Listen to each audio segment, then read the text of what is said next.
1. Catching stance. A proper squatting stance is very important, especially at the youth level, because it gives the pitcher a good target to throw to, and it helps the catcher transition to a ready throwing position when runners are on base. When squatting, the catcher's legs should be spread out wide in order to give the catcher a good center of gravity. The catcher should also be on his toes so that he could easily pop up to protect against a stolen base. The throwing hand should be behind the catcher's back to protect it from foul tips. The catcher's glove should be open wide and chest high, directly over home plate.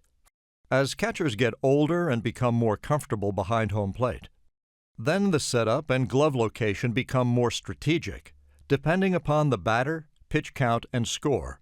But on the youth level, it is important to have the pitcher feel comfortable throwing strikes. 2. Squatting distance behind batter. Many catchers in youth baseball set up either too far or too close to home plate. Setting up too close or reaching for the ball with their glove can result in catcher's interference when the batter's bat makes contact with the catcher's glove, which will automatically award the batter first base. The best way for the catcher to set up an appropriate distance from the batter is to use the batter's shoulder or elbow as a guide once he's in the batter's box ready to hit.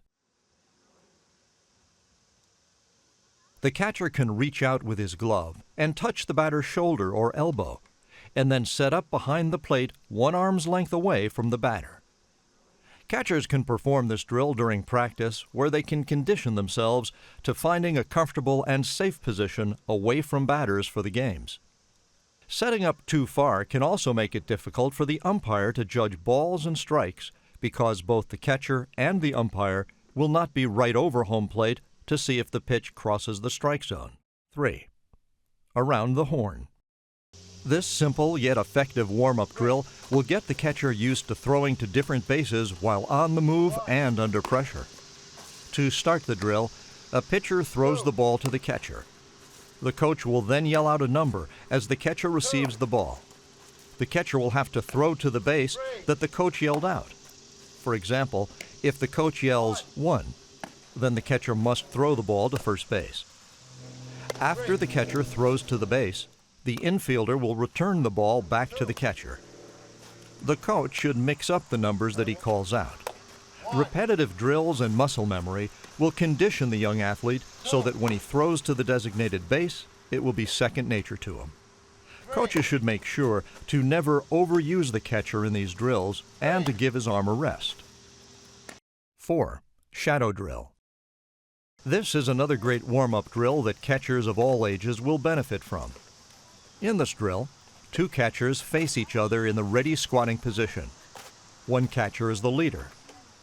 The leader will quickly transition through a number of catching moves, such as squatting, dropping to the knees to block a ball in the dirt, and simulating a throw down to second base, all of which the other catcher must shadow.